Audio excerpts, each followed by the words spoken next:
set sail to our first session. We have our moderator facilitating this in the name of Mr. Glen Simon from the National Competitiveness and Productivity Council.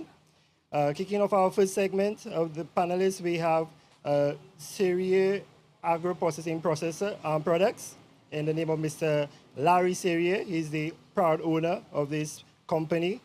Ms. Darnell Dubois from CYN, that's our representative. And from the Department of Fisheries, Makiba Felix. Taking you over, Captain. Thank you very much. So very happy to be here. As you said, Glen Simon from the National Competitiveness and Productivity Council. And the NCPC is very pleased to be here because everything to do with productivity and competitiveness, we love to be involved. And the blue economy represents this for us. And today, we're here to discuss exploring resilient and creative approaches to sustainable livelihoods and ecosystems in small island contexts. So before I delve further into the background, I want an introduction for our panelists. And I want you to just tell us more about yourself. So we start off first with our rep from the Ministry of Agriculture. Tell us a little bit about yourself and what the blue economy, say a little bit about what the blue economy means to you in agriculture. Good afternoon. Hello? Yeah? Yes, you can be heard. Hi, so my name is Makiba Felix. I am a fisheries biologist and I work with the Department of Fisheries under the Ministry of Agriculture. When I think of the blue economy, I think of all the marine uses and all the marine spaces that we have in St. Lucia, in particular, since we're talking about St. Lucia. And I think of the way we could sustainably use these resources in a way that benefits all sectors. So it's not just about fisheries, although that's where my interest lies, but I think it's also about how tourism can effectively use the space while also leaving room for our fishers and other stakeholders in the area. Excellent. And we have our rep, youthful rep from CYN. Tell us more about yourself and what does the blue economy mean to you in this context that we're speaking about? Okay, good afternoon to everyone. My name is Darrell Dubois, and I am the representative from CYN, which is the Caribbean Youth Environmental Network. CYN is a regional organization, youth-led organization, based in 11 countries in the Caribbean and headquartered in Barbados. So from our St. Lucia chapter, we're very happy to be here to have a to be able to speak in such a forum. The blue economy, what it means to me. The blue economy is a way to sustainably develop our marine resources, and especially when it comes to ecotourism, we see the importance and we hope that it will bring the understanding for the need to invest into more scientific research and the better understanding for everyone of our current situation, our climate crisis, our resources being depleted. So from a youth perspective, we hope that bringing meshing economy with environmental matters, with the ocean matters, really gets people to understand the degradation that is happening and how it is affecting livelihoods and the potential to benefit livelihoods. Now, you said quite a bit there, and I think the whole aspect of degradation that you spoke of in terms of solid waste and how that impacts our oceans and also the blue economy is so important. So we'll get a chance to delve deeper into this. But we have one of our panelists here who the blue economy means a lot to him. His entire livelihood is based on the blue economy and products. So, Larry, I didn't recognize you this morning. You cut your hair. You look like a younger man than I saw last time. So tell us about yourself. Tell us about your business. And what does the blue economy mean to you? My name is Larry Serrier. I represent Serrier Agro-Products, which we do CMOS. I export CMOS also. I am a CMOS farmer based in Monrepo. What the blue economy means to me, as she said a while ago, sorry, I didn't get your name. I'm thinking that it's like a full circle. It's managing the environment which I work in, being sustainable, and giving back to different aspects of the community, giving back to different aspects of, when she spoke about tourism and linkages, and making it more sustainable and eco-friendly for everybody. That's what the blue economy means to me. So As a global community, observes World Creativity and Innovation Week, St. Lucia seeks to spotlight its unique position as a small island developing state with immense potential in the blue economy. This potential, when synergized with creative and sustainable practices, offers pathways towards economic resilience, environmental stewardship, and social equity. So I throw the question out. What does the blue economy mean in the context of St. Lucia?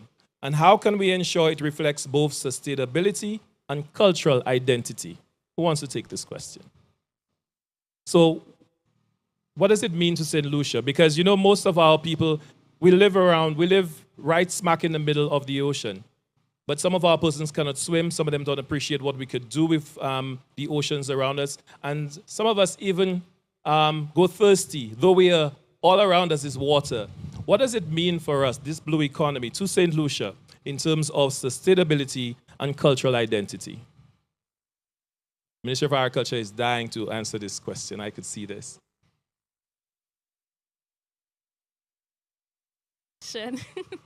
Well, I guess in terms of St. Lucia's context, you're right. We are a small island state, and we're surrounded by water. And what that means is that we derive a lot of benefits from the ocean, whether we think about it or not.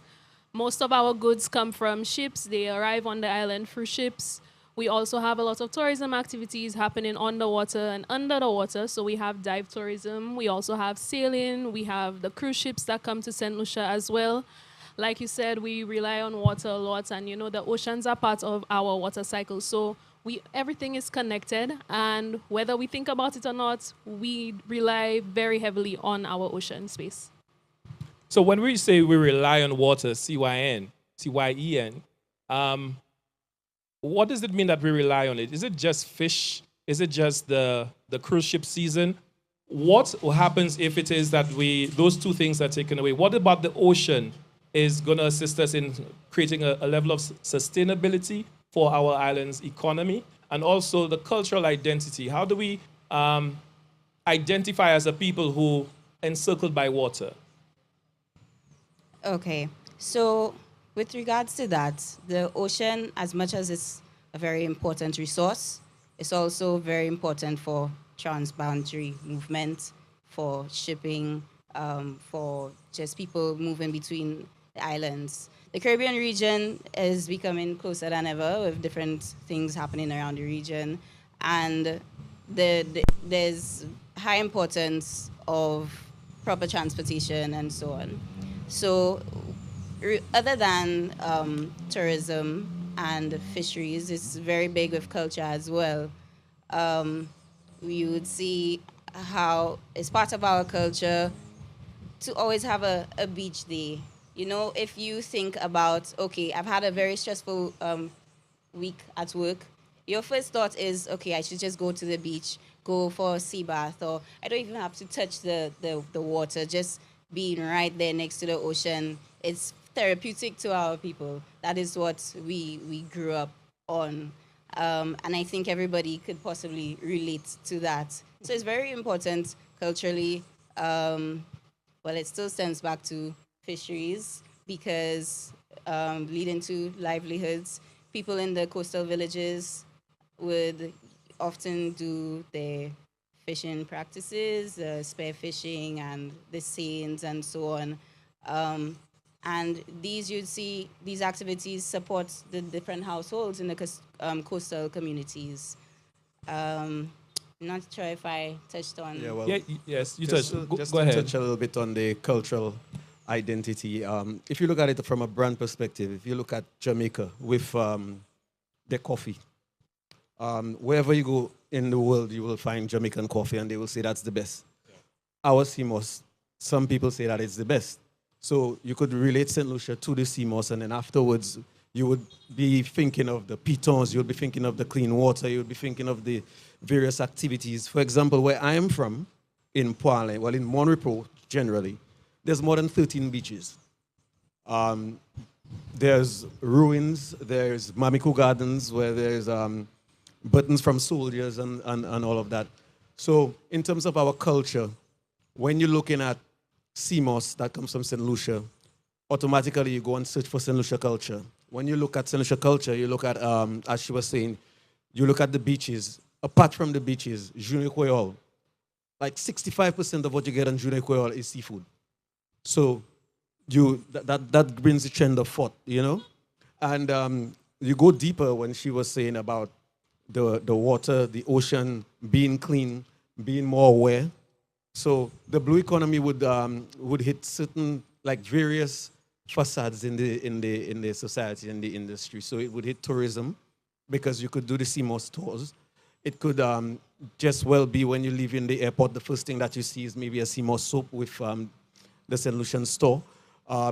Like, the sky is the limit, and being innovative and having, as you said, best practices would speak well about your community. It would speak well about your country. It would give your village that you're from. For example, look at Ancillary. They're known for their Fish Friday. Prague could be known for CMOS. So it gives you a kind of identity, and then that comes back to your culture. You being proud of where you're from, you giving back. If you drink CMOS from Fruitsy, you know that it was made by a St. Lucian. Maybe you've been to a farm, you know how much work goes into it, and then that would foster a little bit of national pride, I believe. Now, I think you mentioned some great linkages with the blue economy, because I think for us in St. Lucia, for that level of education that needs to happen, persons need to see what is the linkage with the sea and everything else. They may not realize that the agriculture, the land-based agriculture, is also, there's an element that links back to it. And so this is very, very important, those linkages. But there are a number of big misconceptions about the blue economy. Can you identify some of them? And how can we address them through innovation and education? And I think one of them, if I may just bring it up, is that the sea will be around forever and will never get polluted. Who wants to address it first? I think the blue economy, the misconceptions about it a lot has to do with education. A lot of the information is not out there to the average person, so they might not know what is going on. They might not know about the programs. They might not be aware of what they're actually doing, which is not good. A lot of people, as Dr. Fletcher was speaking earlier, and the Minister for Education, he was saying that a lot of the times, a lot of the times people think that the information is just there. Like, they don't want to go out to get the information. Like, you would say, oh, blue economy, or you would say a youth grant, but nobody knows exactly. There's no, on the radio, there's nobody actually explaining to you what it is. You might see it, but it's a one-off. People don't really listen to news anymore. They don't read. So there needs to have more awareness and more creative avenues to get the information out. Yeah. So better communication is important. Right. But from you as a young person dealing with and seeing issues, Ms. Dubois, what are some of the big misconceptions you think the youth have about the blue economy, and how can we address it for them?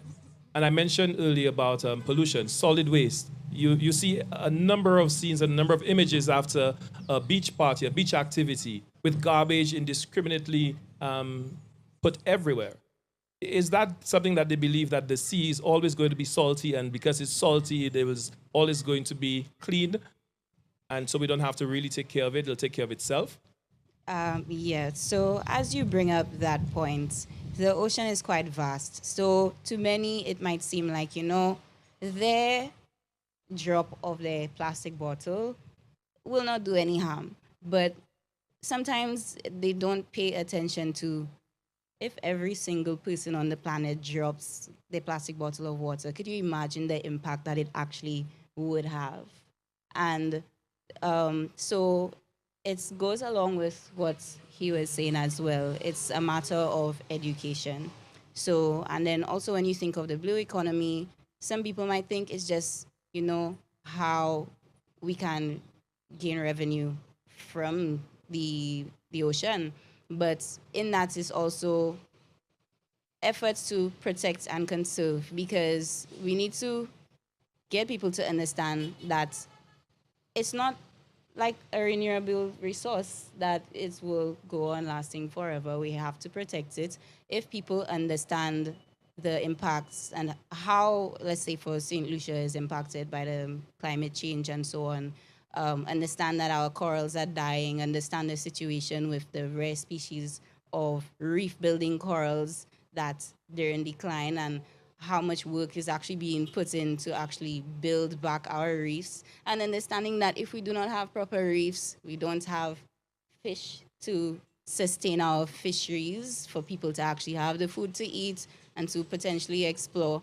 And so basically the cascade effect of our mismanagement, how it would really destroy the same resources that we depend on. So understanding the water we drink, we need our waterways to be clean. There's certain things we can and cannot do because it leads back into the ocean. There's the water cycle, as Makiba mentioned. Everything is interlinked. So our behavior, if we get people to understand that our behavior really does have a major impact on the sustainability of our oceans and our own future, then we would be in a better place moving forward. And all these efforts would not just go to waste because there's a lot of innovative ideas coming out and support to get things done.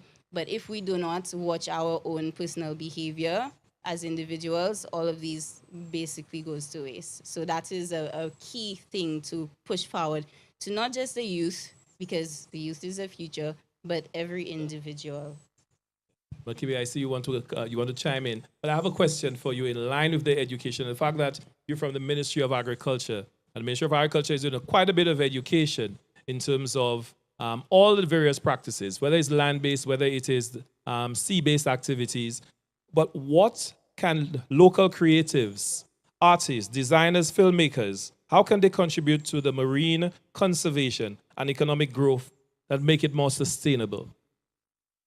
What other measures can they do so that that message that was spoken of by Ms. Dubois, that people get it, that their individual efforts amount to the whole, and the whole being to preserve this blue economy for us all, for generations to come? I think one of the major reasons that we don't see that push in terms of marine conservation and also just preservation of our coastal spaces, it's a lot more challenging to see the effect of pollution on our marine spaces compared to land pollution. So if you walk on the streets, you'll see the bottles, you'll see the garbage, but most times once the waste enters the water, it sinks. So it enters and we forget about it. So I think one way that the creatives could support is by creating visual pieces that could assist, such as documentaries. So one way they could do that is by coming out and seeing the damage that pollution has caused to the marine environment. So it's not only solid waste. We have to think of chemical pollution as well. So when there's runoff from the land, we may not see the impact in the ocean. But what this does is that it affects our natural environment. So, for instance, after heavy rainfalls, if there's heavy sedimentation, we may not think of it too much. We'll just see the ocean and we'll see that it's very brown. But then when you look on it on the underside, from the marine perspective, a lot of the seagrass beds and the coral reefs are smothered.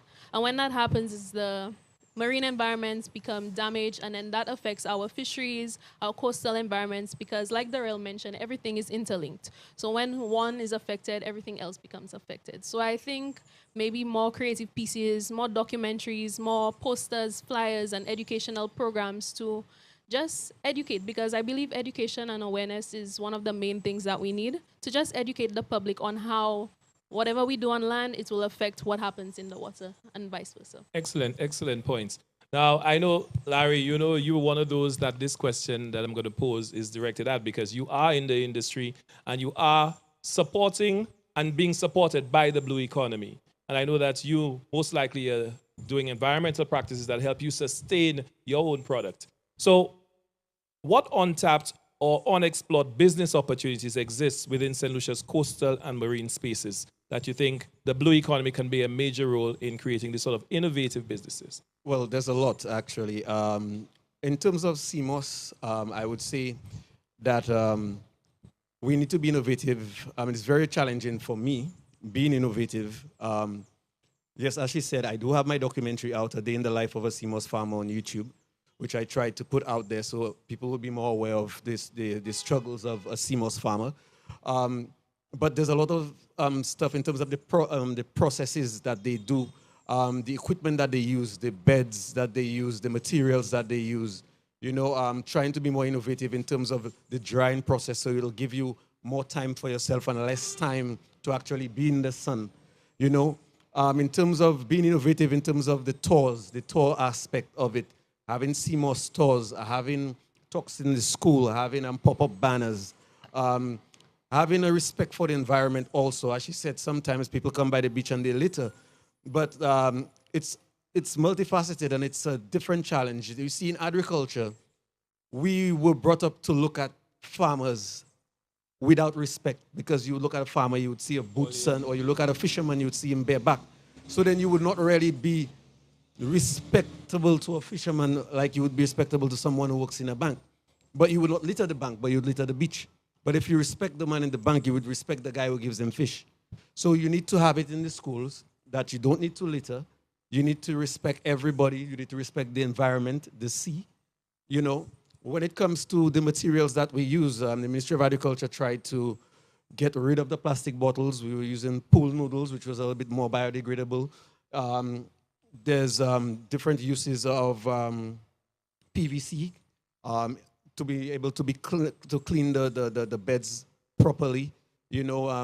Screen doors, clay tiles, things to make it easier to clean. All of those things are ways that we could be innovative. As I said earlier, innovation, anybody could be innovative. You could be cutting sticks, but you just cut it at the right time. That's a competitive advantage that you have apart from somebody who would have to go and get it. So there's a lot of little things in the process that can happen in terms of, as you said, in terms of tours, in terms of awareness, in terms of speeches, the linkage with tourism, the linkage with the business community, selling the product. Export St. Lucia marketing the product, all of those things you could be innovative in, and you have a space along that line in each level of the chain. Man, let me tell you, you're so well versed in this, and I like the way you put in your little ad there for check you out on YouTube. So he's being creative as well, and I said you have an education piece on, and it's very important that persons understand that unless they access it, unless they see that persons are doing work, sometimes they don't respect it. I like the point that you made, that sometimes we have this negative view of our fishermen, our farmers, and that puts a stigma and almost makes it look like we don't need to respect even the environment that they work in.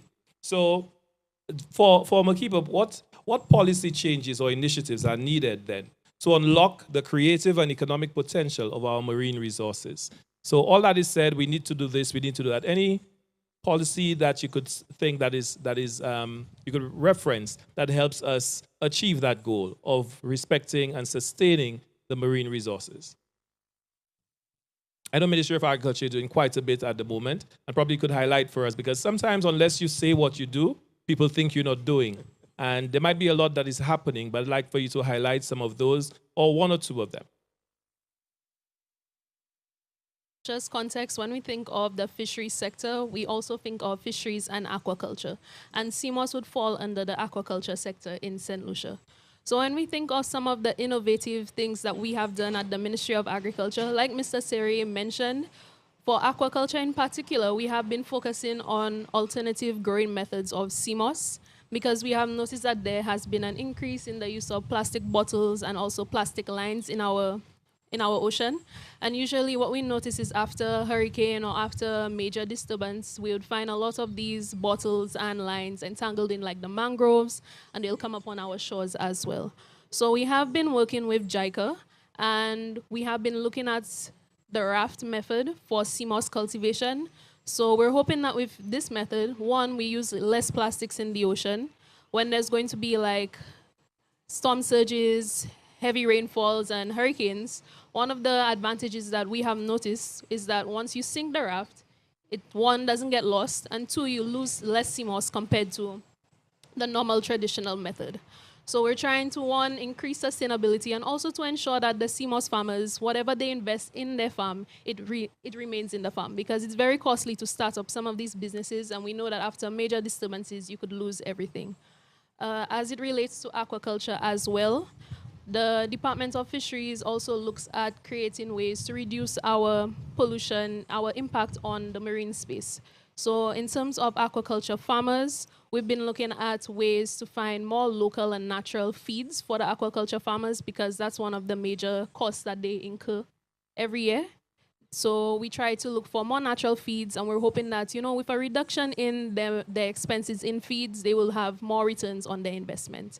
As it relates to fisheries or our capture fisheries, where we think of our fishers on the boats using the nets and lines, we think of fish aggregating devices. So the department has worked very hard to deploy and put these devices out. And what it does is that it serves, as the name says, as an aggregator for fish.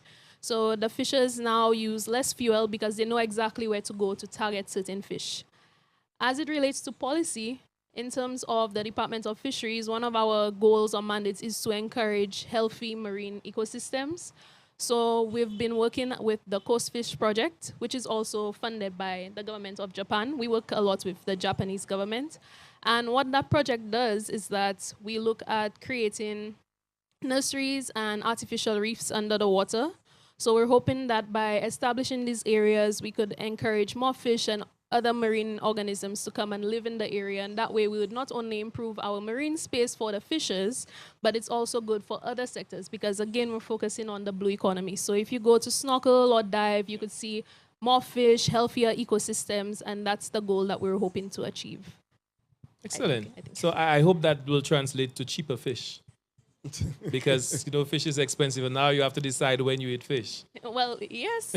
And I mean, in addition to just focusing on the sector itself, we cannot forget the infrastructure that goes along with our fishing sector. So a lot of the fishing ports have now become solarized, or they're trying to become solarized. So if the electrical bill goes down, then that probably means that ice could be cheaper for the fishers. So again, the expenses will go down, and maybe the price of fish should go down as well. Excellent. Yeah. Now, CYN, I know you deal with a lot of the issues that young people have in various areas, particularly looking at the environment. So for you, how can we support young entrepreneurs and creatives in developing sustainable ventures tied to the ocean? A while ago, it was said about the point of entry. It's expensive to even start off a business to deliver the sea. But what is it that we could do to help young people enter? And if they have that greater sensibility, because it's a business for them, it'll translate to them preserving the ocean and preserving the blue economy. Okay. Thanks for the question. With regards to supporting the youth with getting to do these ventures, a lot is based on education as well. So so before I go into the education, there are opportunities, for example, with how he does the CMOS and so on.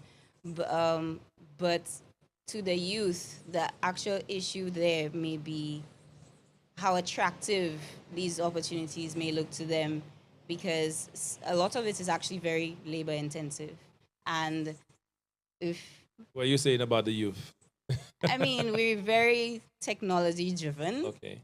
Yeah. But then now there is the opportunity to how you incorporate technology to do and sustain. So that's the thing. That's where I like to speak on the education part of things. So we do have programs locally now. We have the South Louis Community College, which now offers the bachelor's degree in environmental sciences, I believe. I'm not sure if there's the ability to specialize in marine science, but I think it's important that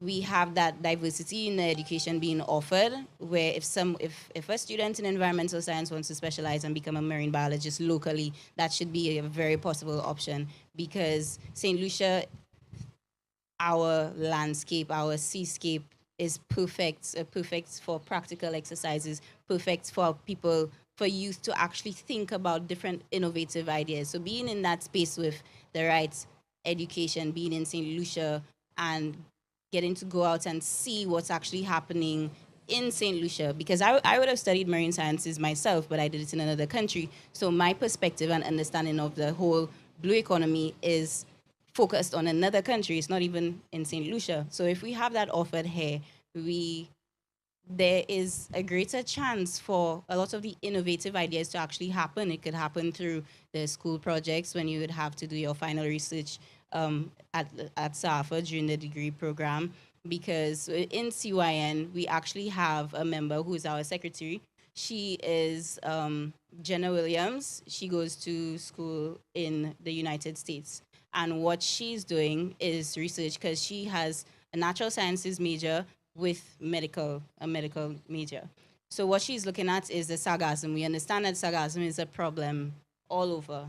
She's looking at the sargassum from a biomedical perspective and seeing that it could be used in the sense of prosthetics, creating prosthetics for people with diabetes who would be losing limbs. So there's actually that potential. And look, this is a St. Lucian born and raised student from the south of the island who, she said her father grew up in Seamoss as well. And she was inspired just from her upbringing and seeing that issue. So her time living so close to the sea, seeing the changes with the environment, she got inspired and intertwined medicine and the issues that we face on the marine level locally. And she's currently working on that thesis right now to make that a possibility. There's other instances where there was the Project CR, Project Coral Restoration, at the University of Waterloo. And that's where Caribbean students got together and they got the opportunity to do a robotics model for basically a robot to do coral restoration instead of how highly labor-intensive coral restoration is, to have the divers go out every so often and clean the corals and plant the corals. So they work on a blueprint to create a robot that will be sustainable for the environment. It will have biodegradable materials, so it will not be damaging the environment, and it will be there to manually, well, automatically take care of coral restoration. And that would be a huge plus. So between the prosthetics contributing to medicine and then the robots contributing to basically the preservation of our corals, there's a lot to be explored. The marine environment has a lot of potential in a lot of ways when it comes to medicine especially. There's a lot of things that exist in the water that could help with cancers and so on. So I believe education, and not just in the sense of being aware of what we're doing, but to inspire our youth to do more, to utilize the true potential of the ocean and its resources to make things happen. I think this is such an excellent point because it really centers around the digital tools that can be employed to make sure that it is attractive. The use of AI, the use of GIS, the use of VR, so that persons understand and are more interested in as young people in there. And I like the use of the robot because older persons want to use the robot too. It's not just for the youth. But I think it is quite fitting. And I was going to pose that question to you about AI tools and how you think innovation would help even your business and other businesses to prosper in the blue economy. Well, it would help significantly. I mean, even the use of a GoPro camera while you're doing your work would show, you don't physically have to be there. You could just send a video or something. You do a recording, it's documenting the process at the same time. Right, at the same time, so there are different, using the drone would be good, especially to monitor sargassum. You would know how the tides go and you would know to give the farmers early warning. All of those things are things that you could you could have in place. Trail cameras on the CMOS sticks also to monitor the level of the sea, to monitor even pre-elasticity. All of those things you could look at. A while ago, she touched on someone from overseas doing some work here, and you was talking about making it more attractive for people to enter the industry, because sometimes if you're a good salesman and there are two vehicles to be sold, I could sell you the brand or I could sell you the benefits. People want to know about the benefits sometimes. So, for example, if you have children in Micoud and you have children in Ancillary, they would not want to go to Micoud and clean the beach, but if they get a road trip to go to Ancillary, they would do it. I believe a lot in pilot programs and even exchange students too. I mean, if we don't have enough people in St. Lucia to do something, we have more than 13 embassies. There's somebody that wants to do something down here. So that would make it more attractive. So me seeing someone come in and do it, and I'm interested, and they're doing it from somewhere else, it would be more attractive for me to try and learn what they're doing. So I like the Knowledge point. sharing at the same time. Yes, I like the point that she made. But in terms of technology, also the Ministry of Agriculture and Flora and Fauna doing a lot of work with standards, even the Bureau of Standards trying to put something together for the CMOS, also the Ministry of Agriculture, the lab, they're trying to do some testing also. So all of those things could possibly in the future, give us a better standing where we are. Excellent.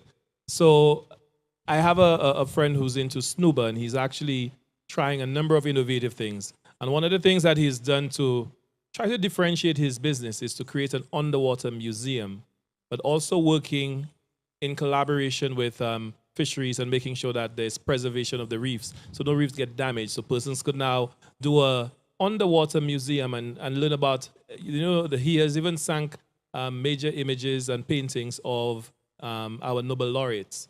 So you could go under the water and see it. So any one of you could dive and go and see the laureates. If you haven't seen them above the ground, you could see them below the water. But this leads me to a question here. So we talk about all those things that we can do, employing drones and employing modern technology. But what are the challenges in integrating traditional knowledge and practices into modern blue economy strategies? Any strategies that you've gotten, Makiba, in terms of the pushback from fishermen? That's the way they've done it traditionally for years. Their father did it this way, everybody did it this way. And so trying to sell them on new practices, on sustainable practices, better practices, is it difficult? How could we marry the two so that we could have a better economy and more sustained future? And any one of you could pick it up as well. Well, in terms of linking the two, I would not say that there has been major resistance, but it can be challenging trying to incorporate new technologies into, like you said, the traditional methods. So, for instance, I know as it relates to our fish and our fish sizes, sometimes once the fishers go out and they catch something, they will bring it back, despite the size, despite whether or not, it's healthy or not. So I think one of the ways that we could encourage them, and I know that it has been working, is try to encourage, especially for things like lobsters, to send back the smaller lobster, because at the end of the day, you're going to need that smaller or juvenile lobster to grow into the adult to give you more lobsters for the future. So it's just about us framing it in a way of like sustainability, that if you remove all the juveniles, there'll not be any fish later on for you or for your grandchildren. Another way that we have tried incorporating new technologies with the traditional methods, I am thinking of things like the pot fishery. So one of the major challenges that we have in the region is ghost fishing. So that happens when the fishing equipment, so nets and the pots, are lost and they keep fishing. So they keep fishing and there's no way of removing it from the water, and we lose a lot more fish and other marine organisms such as our turtles. So one of the ways that we have tried to, solve or at least minimize this effect in terms of the pot fishery, we have been working with JICA again to create some biodegradable panels on the pots. So what that means is that once the pot is created, these panels, after a while, if the pot is lost, the panels will degrade and then the pot opens up. So that way, whatever fish and whatever organism is caught inside, it'll be released. So at least that way we would reduce the effect of ghost fishing on the environment while also ensuring that fishers are able to fish. Now I know with this method, I think adding the additional biodegradable panels, it might be more expensive to add like the twine and the other materials that they use to tie the panels together. But then once you frame it in a way of sustainability, once you frame it in a way of like sustainability and future preservation of our marine environment, they are more likely to adopt this method versus what they are traditionally doing, where if they lose their pot, they lose everything and we lose a lot of our marine organisms and it damages our marine life. Excellent. So, Ms. Dubois, I know you want to answer this question, but I will add another piece to it for you. What role can community-based enterprises play in ensuring inclusive growth within the blue economy? So the community and the fishing communities are very much present. It's an entire community, it's an ecosystem. And the persons who do the fish Fridays, in Groseley you have this event almost, is it every day or every Friday? And you have fish and you have lobby. How can they help in sustaining the blue economy? Because overfishing is a problem without actually putting back, as was said, without actually throwing things back and ensuring that we wait the time that we're supposed to wait, observe the no fishing periods for both lobster and no harvesting periods. How can the community really help in sustaining this blue economy? Has there been measures put in place that you know of that probably your agency has been doing as well to help create this symbiotic relationship between the community and the blue economy? Okay. So with regards to let's say the Friday night fisheries and so on, I believe that those people who participate and make these things happen, I believe they understand the value in sustaining their resource, because your livelihood depends on, the sale of these fisheries resources, and they understand it's important to not degrade that resource. And they would be the first ones to see that a few years ago, when they're ready, they would get 50 pounds of lobby, but now they're only able to get 25. So I think they, on a personal level, will be the first to urge on, the overfishing part or the harvesting of the juveniles and so on that Makiba would have mentioned. Also, from our group's perspective, from CYN's perspective, what we do participate in, well, we host every year a series of coastal cleanups in different communities around the island. So with this, we would engage stakeholders from the community. So we had one this year already in Dennery, so the Fordor Beach. So we would have engaged people who live in the area. We also partnered with the St. Lucia Olympic Committee that time to get their athletes to join in on the cleanup and so on. So there'll be residents. We also had a forestry officer who is responsible for the division there. And when we have others, we would invite the stakeholders for the area, basically. Ms. Well, let me just interject a little bit.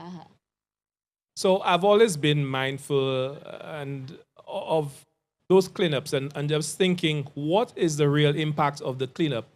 When you look at it, this year you've cleaned, next year you go back to the same location. Has the situation improved in your estimation, or is it that it's back to the same thing and you're cleaning almost the same amount every single time? Okay, so truly, the core purpose of the cleanups is data collection. We understand that our groups doing the cleanups on this annual basis is not going to make the biggest dent in the pollution that we would love to make, but the purpose is still data-driven. So every year, at the same time of the year, the same locations, and we would try to get the same numbers, do that cleanup, record it. So it's a strategic cleanup. It's not just that we go there, we pick up trash, and then we get rid of it. No, we go there with our data sheets. We have it listed out properly. If it's bottle caps, plastic bottles, if it's food, if it's beverage containers, if it's chemical containers, buckets, plastics, food wrappers. So there's a whole chart that we use, and we classify the garbage. We also sort it. We take the usable containers, which would have been a specific type of beverage bottles, and we send it to a recycling facility. But what we do with the data, we go along the Ocean Conservancy Guidelines, which is an international organization that collects data on trash around the world. So for St. Lucia, we're the ones responsible uploading data for the trash in St. Lucia. So we would, for example, have Savans Bay,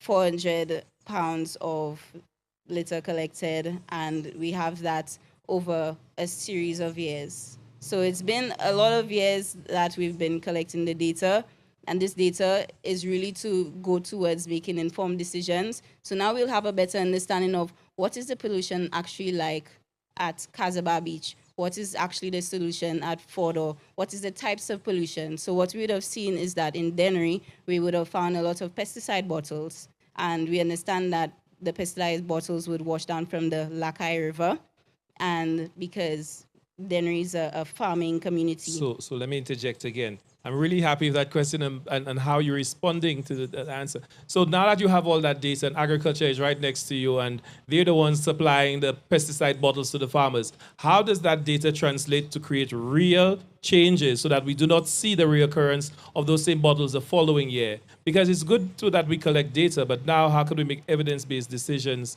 and not just upload it?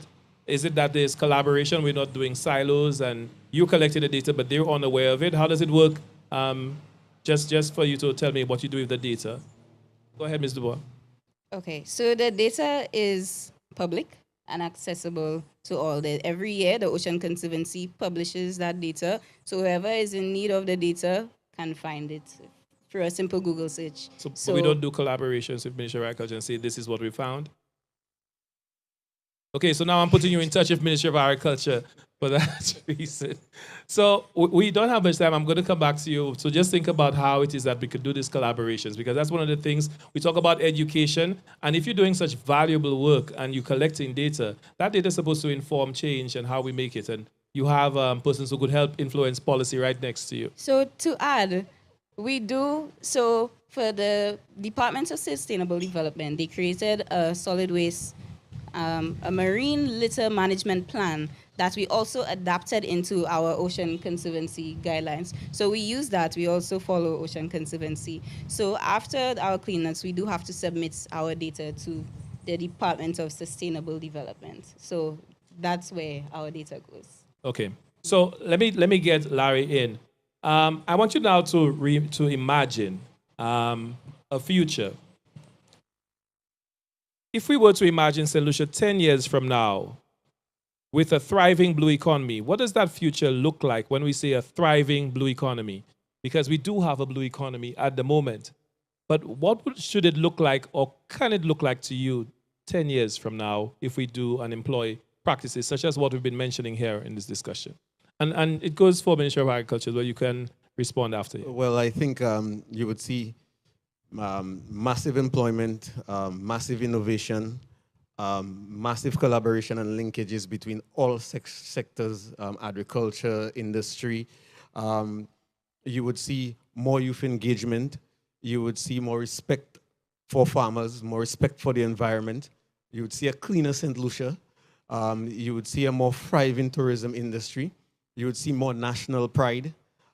You would see more young people being more excited to give back to St. Lucia itself, as opposed to the brain drain and going overseas. It would translate into a healthier St. Lucia. Since you're talking about innovation, a lot of the, maybe it would be a lot of the stuff that the pharmaceutical industry would need. We would have to be the brokers right now of a lot of things. It would, when you talk about food security, we would be ahead of the game maybe in the Caribbean, being self-sustainable, a lower import bill.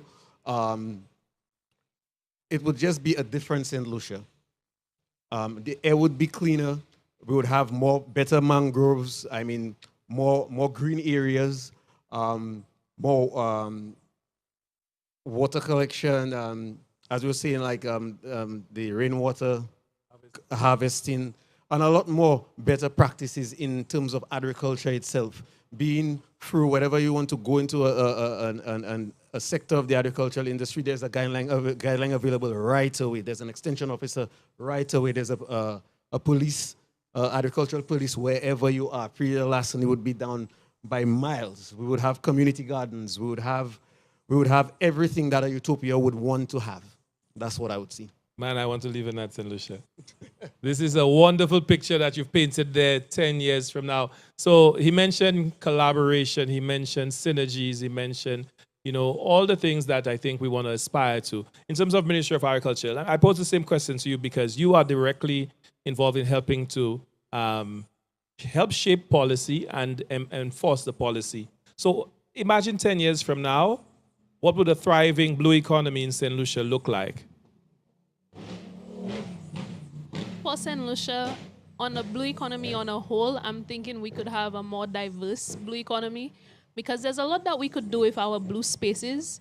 So it would be important that St. Lucians learn how to diversify the industry and also to go into different aspects. If it's not CMOS stores, you could make something out of the CMOS jelly, you could do day tours, ecotourism. I think that's something that we should look forward to. In terms of the fishery sector, I'm thinking even if we would like to expand, we also have to be aware of the fact that climate change is real and that in the future there'll probably be less resources because of the global impact of like increased hurricanes, storm surges, changes in migration patterns of fishes. And I think that one of the things that we could look forward to in the fisheries sector is the improvement in our value chain. So trying to get the most out of our resources. So not only do we catch the fish, but we use the fish to make maybe fish oil. We could use the bones to make something else, some decorative pieces. So I think that's something that we could look forward to. As it relates to policy, again, education and awareness, these are two of the main things that we should look forward to or strive to improve in St. Lucia, to just educate St. Lucians on the importance of our marine space, of our blue spaces, and all the resources that we have within the area. So I think that's something that we could look forward to. All right. And Ms. Dubois, how can the next generation be empowered to become leaders and innovators in ocean-based industries? Because we've spoken a lot about all the innovation, the education, but what is it that we need to do to make them leaders? Because we have a lot of followers and we have a leadership crisis. And I think if they're called to be leaders, then that means that that's when the change really happens. What do you think needs to happen? Okay. I believe that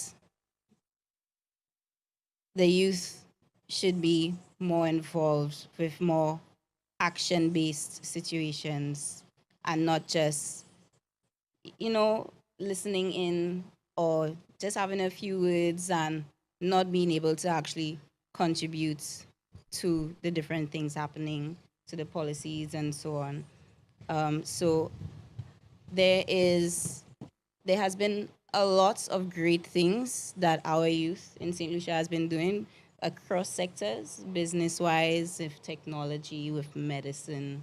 And I feel like we've been proving our worth to be able to contribute on a higher level. And basically the continued support to allow us to nurture our innovation and our creativity, that would be the best thing moving forward.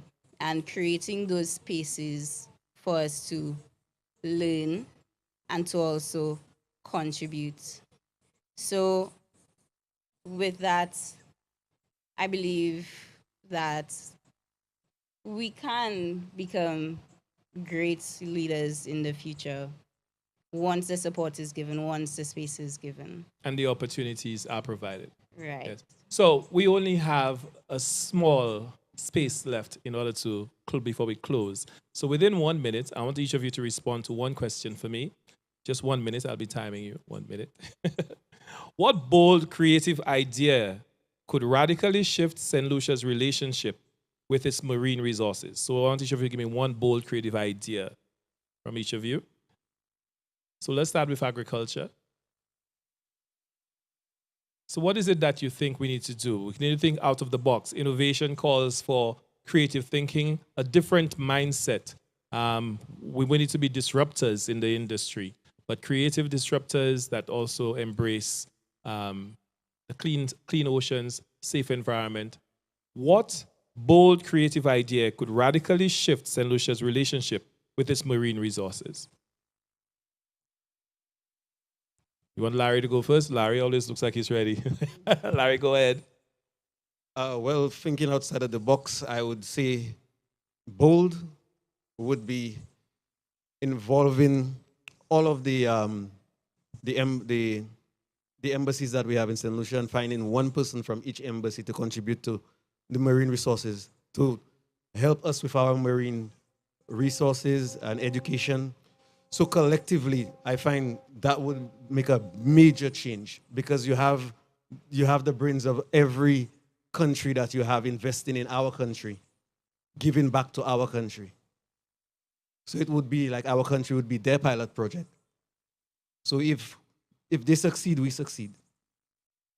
Excellent. So I go back to Makiba. Giving us tough questions. No, just one bold, creative, radical shift that you think.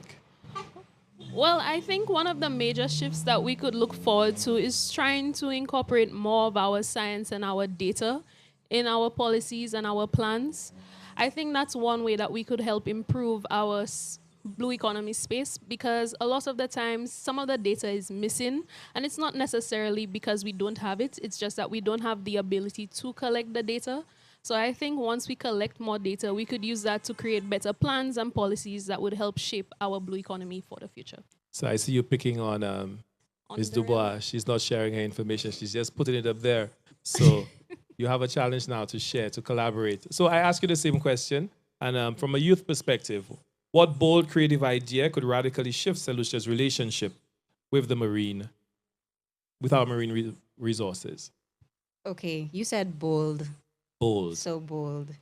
I don't think that the environmental industry is respected enough. So what if, think of, it is mandated that every company, every business, every ministry has to have an environmental person, an environmental department to ensure that whatever it is that their business is about, their ministry is about, is in line with environmental matters. So somebody's always there to make sure that, okay, this is our system. Yes, we're in this day and age, we're in the 21st century. Why are we using so much paper? Why are we printing everything? Why can't we use, the Google, the whole system, Office 365, to make sure, we go paperless, we conserve, we actually conserve. So manage the company's actions within and outwards to see how they could actually contribute to sustainable activities to the country. So that, and I did have something else. One I told you, just one. One? No, but yeah, but essentially, because I feel like the environmental profession is not as big. It's obviously not as big as a doctor or so on, but to make sure that it is respected in every sense, we would definitely get a more collaborative effort with protection and sustainability. All right, thank you very much. So this brings us to the end of this very, very informative discussion. We're at the National Symposium on Creativity and Innovation, and it is the theme, the Ocean's Call: Innovate, Sustain, Prosper. So let me thank our panelists for your wonderful insights into all the various questions. Let me thank the Department of Education, Innovation Department for this opportunity to share and to bring this topic, a little more knowledge on it and how our oceans can sustain us, how our blue economy is tied to everything that we do. So join us for the next discussion. It's been wonderful having you and for us being here as well.